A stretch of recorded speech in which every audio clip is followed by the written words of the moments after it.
Displacement विस्थापन क्या है, उसकी परिभाषा, उसके कैरेक्टरिस्टिक्स, ये सब कल हम डिस्कस कर चुके हैं। एंड कल हम पॉलिटिक्स एंड डेवलपमेंट भी डिस्कस किया हम लोगों ने। तो इसके आगे आज हम शुरू करते हैं causes of the problem of displacement. ये विस्थापन की समस्या के पीछे क्या क्या कारण हैं, क्या क्या इसके कॉजेस हैं। तो जो ये विस्थापन होता है, विकास के कारण जो विस्थापन हो रहा है, और चूंकि पूरे विश्व में जो है वो आर्थिक विकास के कार्यक्रम तेजी से बढ़ते जा रहे हैं, तो इस विकास कार्यक्रम या इन परियोजनाओं के कारण कौन कौन से समस्याएं जो हैं लोगों के सामने आ रही है, और ऐसे कौन से कारण हैं जिससे कि विस्थापन की समस्या बनी हुई है। तो उसमें सबसे पहले, क्योंकि पूरे विश्व में ही जनसंख्या बढ़ रही है और विशेष रूप से भारत में तो जनसंख्या बहुत अधिक बढ़ रही है। तो जनसंख्या बढ़ने के साथ ही एक प्रश्न पैदा होता है सरकार के सामने या राज्य के सामने कि जो बढ़ी हुई जनसंख्या है, उन जनसंख्याओं की आवश्यकताओं को कैसे पूरा किया जाए, उनको सभी सुख सुविधाएं प्रदान की जाए, चाहे वो परिवहन से संबंधित सुविधाएं हो, सड़कें हो, रेल हो, या कई वस्तुएं हैं। ये सब मतलब जितनी भी जनता है उनकी सभी आवश्यकताओं की पूर्ति जो है, ये सरकार का एक उद्देश्य होता है। तो इसी उद्देश्य को ध्यान में रखते हुए कई सरकारें जो हैं वो कई परियोजनाएं, निर्माण परियोजनाएं प्रारंभ करती हैं, और निर्माण परियोजनाओं में जो है वो बांध, जलाशय और कई ऐसे अभ्यारण्यों का भी निर्माण करती है पर्यावरण के उद्देश्य से। तो कंस्ट्रक्शन ऑफ डैम्स एंड रिजर्वियर्स, बांध और जलाशयों का निर्माण और अभ्यारण्यों का निर्माण। तो इस निर्माण का कारण है, इन निर्माण के कारण डिस्प्लेसमेंट जो है बड़ी संख्या में लोगों का होता है, और उसका जो है प्रभाव पड़ता है सीधा सीधा विस्थापित परिवारों पर। तो देश के आर्थिक विकास के लिए सबसे बड़ी आवश्यकता क्या है कि बिजली का उत्पादन हो अधिक मात्रा में, सिंचाई सुविधाओं में वृद्धि हो, और इसके लिए देश जो है वो बड़े बड़े बांध बनाता है, बड़े बड़े जलाशय का निर्माण करता है। अब जब बांध और जलाशय बनते हैं तो उस क्षेत्र के अंतर्गत जो भी भूमि आती है या जो बड़ा क्षेत्र होता है, वो कृषि भूमि या जंगल या क्षेत्र जो है वो सरकार अपने अधिकार में ले लेती है, और वहां के निवासियों को कुछ मुआवजा देकर वो स्थान खाली करवा दिया जाता है बाध्यता पूर्वक।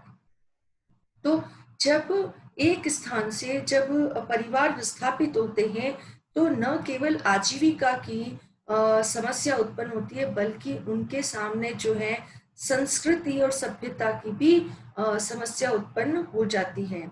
जैसे सबसे पहले पंजाब में जब भाखड़ा नांगल परियोजना पूरी की गई थी, हम सभी जानते हैं, तो एक बड़ा क्षेत्र जलमग्न हो गया था और वहां के निवासियों को रोजी रोटी के लिए दूसरे स्थानों पर जाना पड़ा था।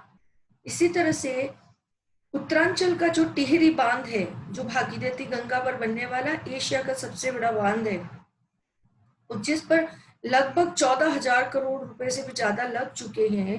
तो इस टिहरी के कारण, इस बांध के कारण पुराना जो टिहरी नगर है वो जलमग्न हो गया, और आसपास के कितने गांव खाली कराने पड़े?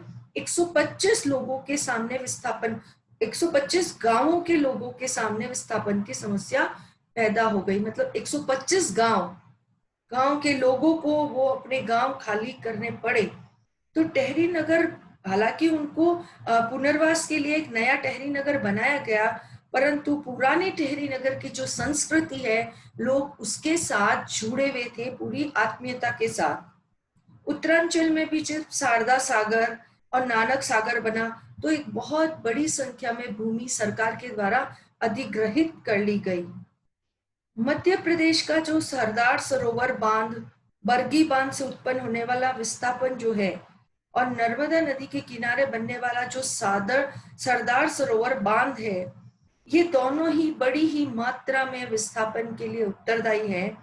आरंभ में तो इस बांध के कारण सूलपाण, बड़गांव, मणिबेली, जलसिंधी, हरसुद गांव धीरे धीरे पानी में डूबते गए, जबकि बांध के पूरा होने तक 282 गांव के लोगों को विस्थापित होना पड़ा।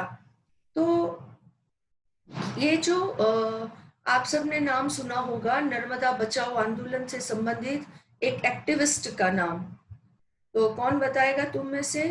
एक्टिविस्ट का नाम बताइए। रुचि, कैन यू टेल मी? रुचि, रुचि, प्रज्ञा, तुम लोगों को आवाज आ रही है मेरी? आवाज नहीं आ रही क्या? Tinku, Tinku, yes ma'am. जो नर्मदा बचाओ आंदोलन है उससे रिलेटेड एक एक्टिविस्ट का नाम बताइए। हेलो। हाँ रुचि, नर्मदा हेलो, बचाओ। हाँ रुचि, आवाज आ रही है मैम अभी? हेलो। हाँ हाँ आ रही है रुचि, तुम्हारी आवाज हाँ आ रही है। हाँ जी मैम। तो नर्मदा बचाओ हाँ आंदोलन मैम, आपने एक्टिविस्ट का नाम बताओ बेटा। आप मेधा पाटकर। यस यस, ये नेट में भी आता है अक्सर, इस वजह से मैंने तुमसे पूछा था कि भी नेट के एग्जाम में भी आता है कि नर्मदा बचाओ आंदोलन से संबंधित सामाजिक कार्यकर्ता कौन है? मेधा पाटकर। और मेधा पाटकर ने जो है ये इसके लिए बहुत लंबे समय से प्रयास किया और उन्होंने जो है एक बहुत लंबी लड़ाई लड़ी है मेधा पाटकर ने, और कानूनी तौर पर लड़ाई लड़ी है, न केवल नर्मदा बचाने के लिए बल्कि नर्मदा घाटी में जो रहने वाले निवासी हैं उन निवासियों को उनका अधिकार दिलाने के लिए भी उन्होंने अपना जीवन समर्पित किया है। नगद मुआवजा कोई मुआवजा नहीं होता है, उनका कहना है। तो उन्होंने मोदी सरकार पर भी एक प्रश्न चिन्ह लगाया है मेधा पाटकर ने।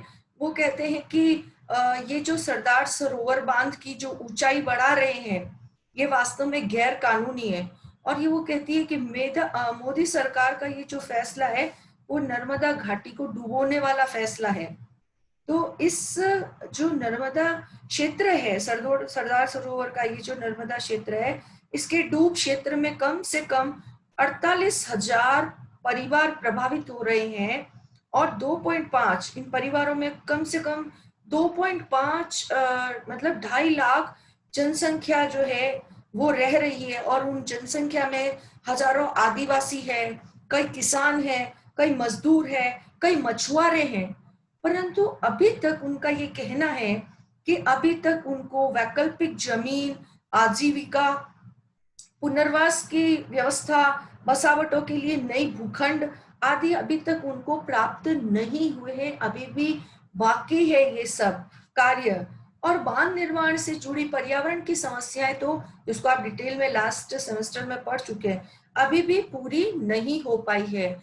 तो मेधा पाटकर ने ये, चूंकि ये जो परियोजना है वो एमपी, मध्य प्रदेश, गुजरात और महाराष्ट्र इन सब से मिलकर ये बनी हुई परियोजना है, इनमें इन सभी का योगदान सम्मिलित रूप से है। तो ये एक मुद्दा उन्होंने उठाया है। फिर हम बात करते हैं मध्य प्रदेश में। मध्य प्रदेश की ही इसमें ये जो नर्मदा नदी है, रानी अवंतीबाई बर्गी बांध का निर्माण जो है नर्मदा नदी के पानी से हुआ है, और उसका किसानों को सिंचाई के लिए पानी देने और बिजली का उत्पादन करने के लिए इसका निर्माण किया गया, रानी अवंतीबाई बर्गी बांध का। तो इस बांध के लिए 162 लोगों को विस्थापित होना पड़ा। तो ये आदिवासी लंबे समय से जंगली संसाधनों पर, खेती पर निर्भर थे, परंतु जैसे ही बरगी बांध बना अचानक इनको मूल स्थान से उठाकर दूसरे स्थान पर विस्थापित कर दिया गया, डिस्प्लेसमेंट कर दिया गया, जिससे अधिकांश जो है वो बेरोजगारी और कुपोषण के शिकार हो गए। तो ये जो विस्थापन की प्रक्रिया, उस विस्थापन की प्रक्रिया में अधिकतर आदिवासी लोग जो है वो विस्थापित होते हैं। 25% आदिवासियों को मजबूरन विकास के नाम पर विस्थापित होना पड़ा है अभी तक। 25%।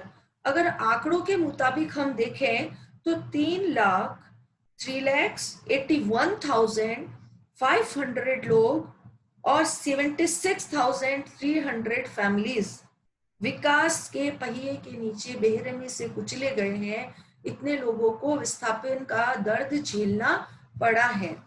तो प्रश्न ये उठता है कि ये बहुत ही आसानी से लोग कह देते हैं बिजली, सिंचाई और परिवहन के लिए विकास परियोजनाएं तो बनानी ही पड़ेगी। तो विकास परियोजनाएं जब बनानी पड़ेगी तो विस्थापन किसका होगा और पुनर्वास किसका किया जाएगा, इसके बारे में कोई एक सही पॉलिसी ढंग से नहीं बनी हुई है कि अगर विस्थापन होता है तो तब किसका स्थान परिवर्तन होता है, केवल मानव का ही या जीव जंतुओं का भी। तो एक ऐसी ही जो है वो है श्योरपुर जिले के पालपुर कूनो अभ्यारण्य। ये रिजर्वियर है जहां से 27 गांवों के लोगों को विस्थापित किया गया। ये अभ्यारण्य बनते समय जब विस्थापित किया गया तो सरकार ने केवल लोगों को विस्थापित किया, परंतु वहां के लोगों, वहां जो गायें थी, उन गायों के विस्थापन के बारे में कुछ भी सरकार ने नहीं सोचा। लोग अपने साथ गायों को ले गए, परंतु कुछ समय बाद हजारों की संख्या में वापस गायें पुनः वहां लौट आई। क्यों लौट आई? और वो बहुत ही लौट के आने के बाद वो बहुत अधिक आक्रोशित हो गई और आक्रमणकारी बन गई, मतलब कोई भी आता तो उनको मारने के लिए दौड़ती थी। तो इनके इस बिहेवियर के पीछे, इनके इस व्यवहार के पीछे कारण क्या है?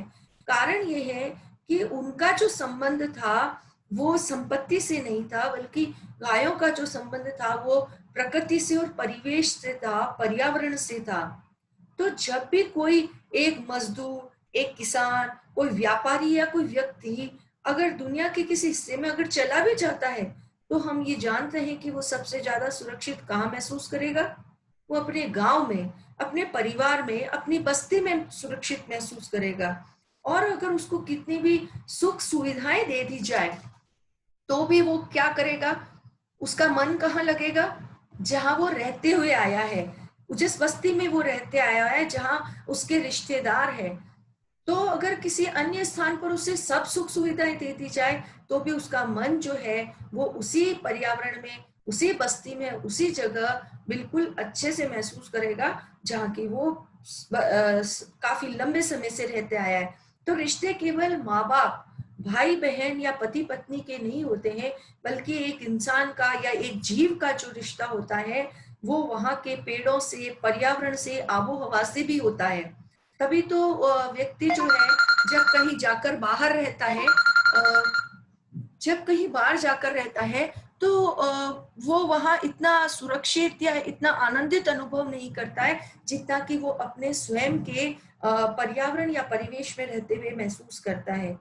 तो विकास के नाम पर होने वाला ये जो विस्थापन है, ये भाषा, त्योहार, उत्सव, सुरक्षा और प्रेम की संस्कृति के ताने बाने को भी तोड़ देता है। सरकार हालांकि पुनर्वास की व्यवस्था करती है, पुनर्वास के लिए मुआवजा भी देती है, परंतु मुआवजे की रकम तो कुछ ही समय में समाप्त हो जाती है। परंतु जिस भूमि से उसका लगाव है, जिस संस्कृति से, जिस भाषा से, जिस परिवेश से उसका लगाव है, वो लगाव उसका वहां से टूट जाता है। उसकी संस्कृति का और उसकी सुरक्षा का जो ताना बाना है वो ताना बाना टूट जाता है। तो ये एक समस्या है। इसके अलावा दूसरा जो डिस्प्लेसमेंट कारण है वो है इंडस्ट्रियल डेवलपमेंट। जो औद्योगिक विकास होता है, उस औद्योगिक विकास के कारण भी लोगों को विस्थापित होना पड़ता है। और स्वतंत्रता प्राप्ति के बाद हमारे देश ने जो है बड़े बड़े कारखाने निर्मित हुए हैं, कारखानों का निर्माण हुआ है, और इन कारखानों के निर्माण के कारण विस्थापन की समस्या जो है हमारे समाज के सामने उभर कर आई है।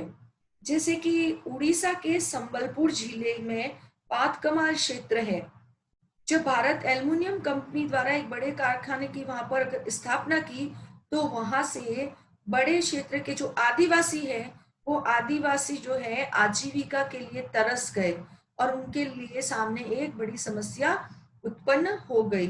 तो इसी तरह से ये जो क्षेत्र है वो क्षेत्र गंधमर्दन पर्वत के चारों ओर का क्षेत्र है और वहां बहुत ज्यादा जड़ी बूटियां जो है वो विख्यात है, और ये आदिवासी इन जड़ी बूटियों से ही अपनी आजीविका कमाते थे। तो जब ये सरकार के द्वारा ले लिया गया, अधिग्रहित कर लिया गया, तो आदिवासियों को मुआवजे की राशि तो जरूर दी गई, लेकिन रोजगार की कोई व्यवस्था नहीं की गई। एक व्यक्ति जड़ी बूटियों के बारे में समझता है, वो वहां से एकत्रित करता है और उनको बेचता है और उससे अपनी आजीविका कमाता है। अब वो क्षेत्र अगर सरकार उनसे ले लेगी तो वो आजीविका किस में करेंगे? उनका जो योग्यता है वो वही थी और वो योग्यता के साथ उनकी आजीविका छीन ली गई। तो आदिवासी जो है वो बेरोजगार हो गए। मुआवजे की राशि तो धीरे धीरे समाप्त हो जाती है, कुछ समय के बाद 2 ढाई साल 3 साल के बाद मुआवजे की राशि समाप्त हो जाती है। फिर इंसान क्या करे? उसके पास रोजगार नहीं, उसके पास भूमि नहीं। तो इसी तरह से छत्तीसगढ़ में भिलाई नगर, जमशेदपुर में टाटा नगर, सिंदरी में खाद के कारखाने, ये सब विस्थापन की समस्या को, गंभीर समस्या को पैदा करते हैं। झारखंड नेचुरल रिसोर्सेज से भरा हुआ है पूरा, और वहां बड़े बड़े कारखाने स्थापित होते हैं। परंतु जब कारखाने स्थापित होते हैं तो झारखंड में रहने वाले आदिवासियों को अपनी भूमि से विस्थापित होना पड़ता है और विस्थापन का दर्द झेलना पड़ता है। कारखाने के मालिक या मल्टीनेशनल कंपनियों के मालिक जो कि यहाँ एस्टेब्लिश करने आते हैं बड़ी बड़ी फैक्ट्रियां, प्रोडक्शन हाउस, वो क्या करते हैं कि बहुत ग्रामीणों को जमीन को खरीद कर ऐसी दशाएं पैदा कर देते हैं, बड़ी संख्या में लोगों को विस्थापित होना पड़ता है और उनको बहुत कम मुआवजा प्रदान करते हैं। तो इससे जो है, और कारखाने में मजदूरों को काम करना पड़ जाता है और वो मजदूरी करने लगते हैं और वो मजदूरी इतनी पर्याप्त भी नहीं होती है। तो ये इंडस्ट्रियल डेवलपमेंट के कारण भी बहुत अधिक विस्थापन होता है। विकास के नाम पर सड़कों का निर्माण, कंस्ट्रक्शन ऑफ रोड्स, और इस कंस्ट्रक्शन ऑफ रोड्स, तो सड़क, क्योंकि ये आवश्यकता है गांव और नगर को जोड़ने के लिए, कई राष्ट्रीय और राज्य मार्ग जो है निर्मित करना। भारत ने स्वतंत्रता प्राप्ति के बाद कई नेशनल हाईवे, स्टेट हाईवे बनाए हैं और इनके निर्माण के लिए, सड़कों के निर्माण के लिए जो है अधिक भूमि की आवश्यकता पड़ती है। तो देश में सड़कों की जो कुल लंबाई है 46.90 लाख किलोमीटर है और स्वतंत्रता के समय 10 लाख किलोमीटर ही थी। तो ये बाद में हमने इतना डेवलपमेंट किया है। फिर भी आज भी आप कई गांवों में ऐसे जाएंगे जहां पक्की सड़कें नहीं है, आपको कई गांव मिल जाएंगे पूरे भारतवर्ष में अगर आप देखें तो अगर हम बात करें कि 1 किलोमीटर अगर लंबी सड़क बनानी है तो कितनी जमीन चाहिए? 30 हेक्टेयर जमीन जो है वो सरकार को अधिग्रहण करनी पड़ती है। और अगर 1000 किलोमीटर लंबे राष्ट्रीय राजमार्ग का निर्माण करना होता है तो 30,000 हेक्टेयर भूमि की आवश्यकता पड़ती है।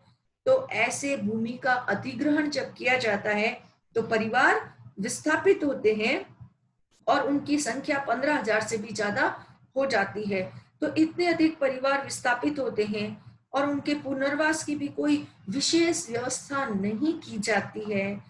तो ऐसी स्थिति में लोगों को विस्थापन का दर्द झेलना पड़ता है। इसी तरह से रेल मार्ग जब बनाते हैं तो उसके दोनों तरफ जो छोड़ी गई खाली भूमि की चौड़ाई जो है 200 से 400 मीटर रखी जाती है, जिसके फलस्वरूप रेल लाइन जो है बन जाए। तो रेल जब लाइन बिछाई जाती है तो उससे भी विस्थापन का लोगों को दर्द झेलना पड़ता है, अपनी भूमि से हाथ गंवाना पड़ता है, चाहे वो उनकी एग्रीकल्चर लैंड हो, चाहे उनकी खुद की कोई लैंड हो, उनको उनसे हाथ धोना पड़ता है और ये विस्थापित होना पड़ता है। न्यू फॉरेस्ट पॉलिसी, नई वन नीति, जो 1990 में भारत ने 9 करोड़ आबादी जंगलों से प्राप्त होने वाले जो विभिन्न पदार्थ हैं, जड़ी बूटियां हैं, पत्ते हैं, शहद है, सूखी लकड़ियां हैं आदि के द्वारा 9 करोड़ आबादी अपना भरण पोषण करती थी 90 तक। 90 के बाद जब एक नई पॉलिसी आई तो उस पॉलिसी में जो है जंगलों के अंदर रहने वाले जो लोग थे उन लोगों को वहां से विस्थापित कर दिया और उनको खुले में स्थान पर रहने के लिए बाध्य कर दिया। अब जो व्यक्ति जंगल के अंदर रह रहे हैं, उसकी आबो हवा से परिचित है, वहां के साथ घुले मिले हैं, उनको उन खुली हवा से, जंगलों की हवा से, पेड़ों से प्यार है, और उसी पर उनकी आजीविका चल रही है। अचानक एक दिन ऐसी पॉलिसी आती है कि इन सबको यहाँ से हटा दिया जाए और सबको बाहर मैदानी इलाकों में रख दिया जाए और जंगलों को सुरक्षित कर दिया जाए। तो उनके सामने इतनी बड़ी समस्या पैदा हो जाती है भाषा की, संस्कृति की। हम सब जानते हैं कि भारत में जो है हर 5 कोस पर क्या है, भाषा बदल जाती है। तो भाषा की समस्या है और संस्कृति की समस्या है, आजीविका की समस्या है। तो ये कई प्रकार की समस्या, व्यक्ति अपने आप को ठगा सा महसूस करता है कि मेरे साथ कितना अन्याय हुआ है, मुझसे मेरा जो है घर छीन लिया गया है। तो नई जो पॉलिसी बनी है उससे कई जनजातीय समूह जो है वो विस्थापित हो गए हैं और बेरोजगार हो गए इस नई वन नीति के कारण। छत्तीसगढ़, मध्य प्रदेश, गुजरात, कर्नाटक, राजस्थान के जंगली क्षेत्रों में ये समस्या बहुत ही बड़े रूप पर, बृहद स्तर पर उजागर हुई है। नगरीय सुविधाओं में वृद्धि, चूंकि अभी जो है हम सब जो है अर्बन जो है उसको स्मार्ट सिटी बनाने के लिए लगे हुए हैं। अब जब स्मार्ट सिटी बनेगी तो स्मार्ट सिटी के लिए कई चीजें करनी पड़ेगी सिटी के अंदर। तो नगरीय सुविधाओं में वृद्धि करने के लिए, इंक्रीज इन अर्बन फैसिलिटी, वृद्धि करने के लिए कई व्यवस्थाएं करनी पड़ती है, कई विकास कार्यक्रम लागू करने पड़ते हैं। जैसे यातायात की समस्या का समाधान करना पड़ता है तो ट्रांसपोर्ट नगर बसाना पड़ता है, या बड़ी बड़ी मंडियां लगानी पड़ती है। शहर के दूरस्थ इलाकों में बड़ी बड़ी सब्जी मंडियां, अनाज की मंडियां स्थापित करनी पड़ती है, करोड़ों टन जो है अनाज सुरक्षित रह सके। तो ऐसी स्थिति में कई औद्योगिक प्रतिष्ठान लगाने पड़ते हैं, शिक्षा प्रतिष्ठान लगाने पड़ते हैं। तो इस कारण से बड़ी बड़ी भूमि जो है वो अधिग्रहित कर ली जाती है, उनसे लोगों से ले ली जाती है, ताकि ये सरकारी जो संस्थान है वो आसानी से संचालित और हो सके, या उनका निर्माण या विकास कार्य आसानी से हो सके। तो नगरों में सुविधाओं की वृद्धि के लिए नगर के बाहर सीमाओं के साथ साथ नगरों का विस्तार भी है। जैसे जैसे नगरों का विस्तार होगा वैसे वैसे नगर के किनारे पे जो बसे हुए गांव है ना, उन सब गांवों की भूमि को धीरे धीरे उच्च हाई रेट पर जो है लोग जो है ये जो भूमाफिया वाले हैं वो लोग खरीद लेते हैं, कॉलोनियों का निर्माण करते हैं, या सरकार उनसे अधिग्रहित कर लेती है। ऐसे में बड़े बड़े बिल्डर्स ग्रामीण लोगों से भूमि खरीदकर बहुमंजिली इमारतें बना देते हैं और फिर उनको उस बहुमंजिली इमारत में अलग अलग बड़ी बड़ी कीमत पर फ्लैट बनाकर बेचते हैं। तो इससे ग्रामीणों के सामने विस्थापन की समस्या उत्पन्न हो जाती है। राजनीतिक दशाएं भी, पॉलिटिकल कंडीशंस भी जो है डिस्प्लेसमेंट के लिए, विस्थापन के लिए उतनी ही उत्तरदायी है जितने कि अन्य कारण है। जैसे बांध जलाशय है, जैसे कि अभी हमने पढ़ा है, औद्योगिक विकास है, नई वन नीति है, सड़कों का निर्माण है। इसके साथ साथ राजनीतिक दशाएं भी। हमने सबसे पहले विस्थापन का जो भारतीयों ने दर्द झेला था वो था 1947 में भारत और पाकिस्तान का विभाजन, और जिसमें बहुत बड़ी संख्या में पाकिस्तान और पूर्वी पाकिस्तान जो बांग्लादेश है वर्तमान में से विस्थापित लोगों ने भारत में प्रवेश किया था उस समय, और शरणार्थियों के रूप में उनको वहां जीवन जीना पड़ा। तो इस तरह से कभी कभी राजनीतिक उथल पुथल के कारण भी बड़ी संख्या में लोगों को एक स्थान से दूसरे स्थान पर जाकर रहना पड़ता है। तो ये ऐसे कुछ कारण हैं जिस कारण से विस्थापन होता है। अब इसके इश्यूज और इसके इफेक्ट इविल इफेक्ट क्या है इसके डिस्प्लेसमेंट के। तो इसके दुष्प्रभाव में सबसे पहला दुष्प्रभाव सामाजिक तथा सामुदायिक विघटन, सोशल एंड कम्युनिटी डिसऑर्गेनाइजेशन।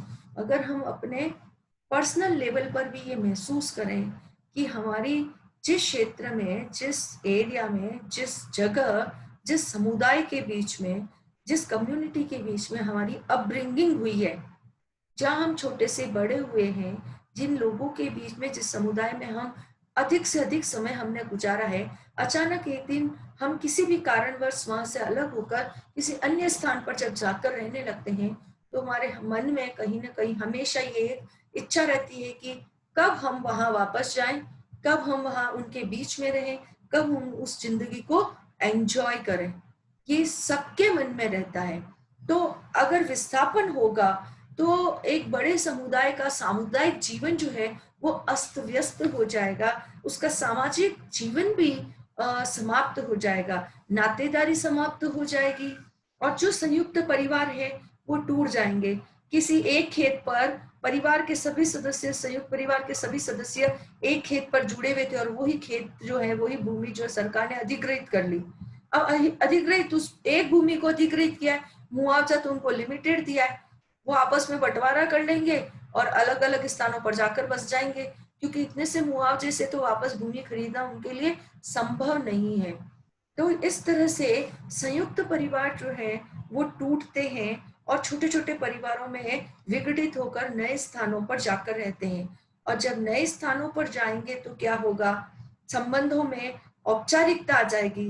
जिस समय जिस स्थान पर रह रहे थे वहां संबंध अनौपचारिक थे, नातेदारी के संबंध थे, संबंध मजबूत थे, और अब आप किसी अन्य स्थान पर जाकर रहते हैं तो वहां संबंध अनौपचारिक की बजाय औपचारिक हो जाते हैं।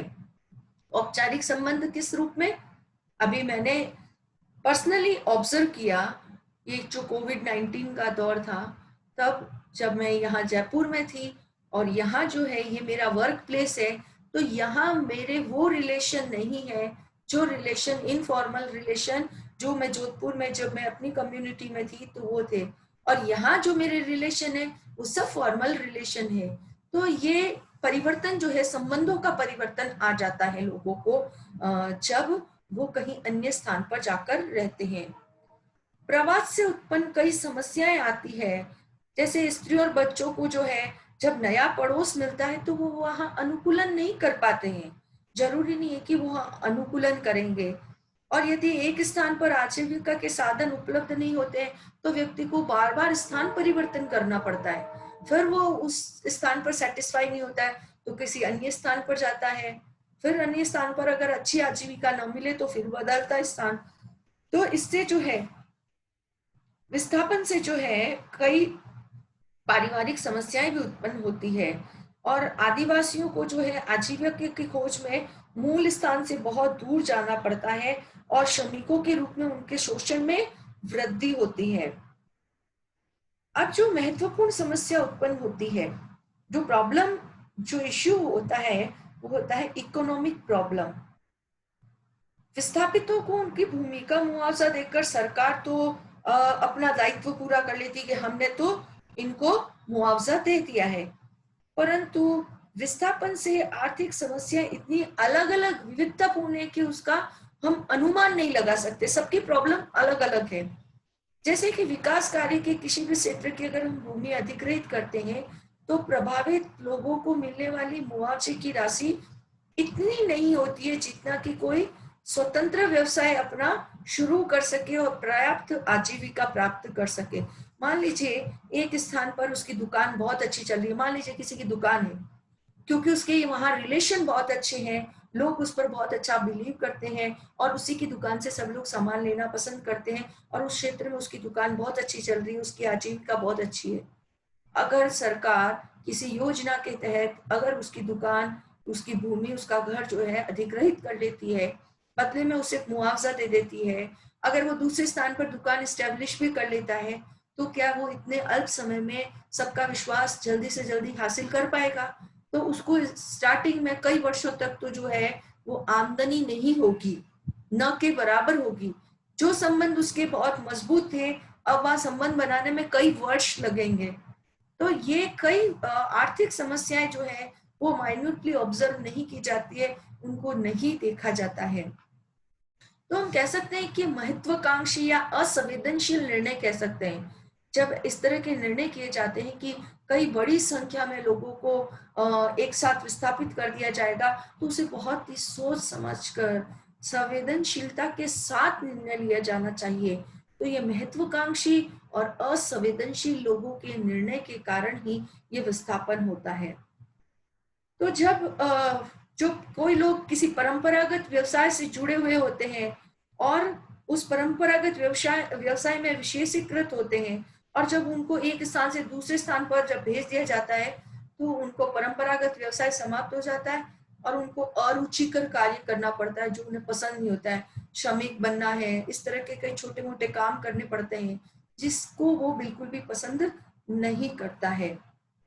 तो विस्थापन का सबसे प्रतिकूल प्रभाव जो है कारीगर वर्ग पर पड़ता है। उससे वो क्या है, आजीविका उपार्जित करने में, नए व्यवसाय की आजीविका उपार्जित करने का जोखिम नहीं उठा पाते और ऐसे में वो श्रमिक बनते हैं। मुआवजे का दुरुपयोग भी होता है, misutilisation of compensation. Compensation जो दिया जाता है उसका मिस यूटिलाइजेशन कैसे होता है कि क्षतिपूर्ति जो है, विस्थापित लोगों को अपनी भूमि के लिए क्या दी जाती है, क्षतिपूर्ति, और उस क्षतिपूर्ति की राशि का रचनात्मक कार्यों में उपयोग करना व्यक्तियों के सामने एक समस्या उत्पन्न हो जाती है। यदि गांव की भूमि पर संयुक्त परिवार का स्वामित्व होता है तो मुआवजे की राशि का क्या होगा, बंटवारा हो जाएगा। जैसा अभी थोड़ी देर पहले मैंने आपको बताया कि उसका क्या हो जाएगा, बंटवारा हो जाएगा, और उस बंटवारे की राशि को लेकर उनके बीच में एक संघर्ष और एक हिंसा उत्पन्न हो जाएगी कि किसको कितना मिलना चाहिए, और इससे क्या होगा कि उससे एक नई समस्या पैदा हो जाएगी। और भारतीयों को आप जानते हैं कि एक साथ पैसा आने से वो क्या करेंगे, तीर्थ यात्रा पर जाएंगे कि एक साथ पैसा आया तो इसका विवाह करके समाप्त कर दिया, बच्चों का विवाह का दायित्व पूरा कर देते हैं, कर्मकांड पूरा करने में लग जाते हैं, या कुछ लोग जो है बुरी संगत में पड़कर नशा करने लग जाते हैं। तो मुआवजे की राशि का जो है वो सदुपयोग कम होता है, दुरुपयोग अधिक होता है, तो वो मुआवजे की राशि मायने नहीं रखती है। फिर विरोधपूर्ण गतिविधियों में वृद्धि, इंक्रीज इन प्रोटेस्ट एक्टिविटीज। ग्रामीण क्षेत्रों में अब जागरूकता जो है वो बढ़ती ही जा रही है। लोग जो है अपनी जमीन नहीं देते हैं और वो आंदोलन करते हैं, जमीन नहीं देने के लिए तैयार होते हैं। वो कहते हैं अधिक मुआवजे की मांग करते हैं, विस्थापन की नीतियों का विरोध करते हैं, और इससे भूमि का उपयोग न करने से संबंधित जितने भी, तो ग्रामीण लोग मिलकर एक आवाज उठाते हैं। इससे क्या होगा, विरोधपूर्ण गतिविधियां होनी है कि जो इसको झेलेगा वही उस दर्द को समझ पाएगा। तो जिसको तकलीफ है वही समझ सकता है कि इससे क्या आगे समस्या उत्पन्न होने वाली है। तो वो इस जो परियोजना है या विकास के नाम पर जो योजनाएं बना जा रही है उसके अगेंस्ट वो आवाज उठाने लगे हैं। दुर्बल वर्गों पर इसका प्रतिकूल प्रभाव पड़ा है। जैसा कि अभी मैंने आपको बताया, दुर्बल वर्ग कौन है, एससी और एसटी, और 25% आदिवासियों को अब तक विस्थापित किया जा चुका है। मतलब 25% आदिवासी जो है भारत के, वो अपनी आजीविका, अपनी भूमि को खो चुके हैं और उनको नए पर्यावरण के साथ सामंजस्य बिठाना पड़ रहा है, कई मुश्किलों का सामना करना पड़ रहा है। तो एससी और एसटी जो है उनको मजबूरन कहीं और जाकर रहना पड़ता है, तो जिसके कारण वो श्रमिक के रूप में काम करते हैं, गंदी बस्तियों में रहना पड़ता है। तो कहाँ एक खुले वातावरण में, जंगल में, शुद्ध हवा में रहने वाले परिवार, और कहाँ गंदी बस्तियों का इतना दूषित पर्यावरण में रहना पड़ता है। तो ये एक बहुत बड़ी समस्या उत्पन्न होती है वीकर सेक्शन के साथ में, कि एडवर्स कंडीशन उनको फेस करनी पड़ती है। महिला और बच्चों को भी उनको काम के लिए जाना पड़ता है, घर से बाहर निकलना पड़ता है, नैतिकता का खतरा भी उनके सामने उत्पन्न हो जाता है। दलित महिला का तो अभी अभी हमने रिसेंटली केस सुना ही है एक। सामुदायिक संपत्तियों का वंचन हो जाता है, डिप्राइवेशन फ्रॉम कम्युनिटी एसेट्स। जो कम्युनिटी एसेट्स होती है, जैसे कि परंपरागत रूप से ग्रामीण जीवन में जलाशय जो होती है या प्राकृतिक संपदाएं होती है, विभिन्न चरागाह होते हैं, ये सब जो सामुदायिक संपत्तियां हैं वे उनके जीवन का महत्वपूर्ण हिस्सा होती है। अब बड़े बड़े मंदिर गांवों में आप देखते हैं ना, बड़े बड़े मंदिर, सामुदायिक भवन, बड़े जलाशय, ये सब उनके जीवन का एक हिस्सा होता है। परंतु जब किसी योजना के तहत वो भूमि आती है तो ये सामुदायिक संपत्तियों से भी व्यक्ति को हाथ धोना पड़ता है। तो विस्थापन एक ऐसी समस्या है जो प्रभावित लोगों के कम्युनिटी जो लाइफ है, कल्चरल लाइफ है, इकोनॉमिक लाइफ है, और साथ ही साथ साइकोलॉजिकल लाइफ को भी बहुत अधिक प्रतिकूल रूप से प्रभावित करती है, एडवर्स अफेक्टेड करती है। और इससे जो है व्यक्ति का पारिवारिक विघटन होता है, मानसिक तनाव उत्पन्न होता है, और वैयक्तिक विघटन भी उत्पन्न होता है। एक स्टेटमेंट याद आता है मुझे, जो कि आपने नाम सुना होगा, अरुंधति राय। उसने सरदार सरोवर बांध से संबंधित अपने निबंध में क्या लिखा है? वो लिखती है कि राज्य कभी नहीं थकता है, कभी बुढ़ाता नहीं है, उसे आराम नहीं चाहिए, ये एक अंतहीन दौड़ दौड़ाता रहता है। मगर लड़ते हुए लोग थक जाते हैं, वे बीमार पड़ जाते हैं, यहाँ तक कि जवान भी उम्र से पहले अब बूढ़े हो जाते हैं। यदि नगद मुआवजा ही स्वीकार न होता तो न्यायालय की शरण में जाने की आवश्यकता ही क्या थी? और इस निर्णय से अभी तक ये स्पष्ट नहीं हो पा रहा है कि इस आयोग द्वारा दोषी ठहराए गए अधिकारी व दलालों पर भी होने वाली आपराधिक कार्रवाई का क्या भविष्य है।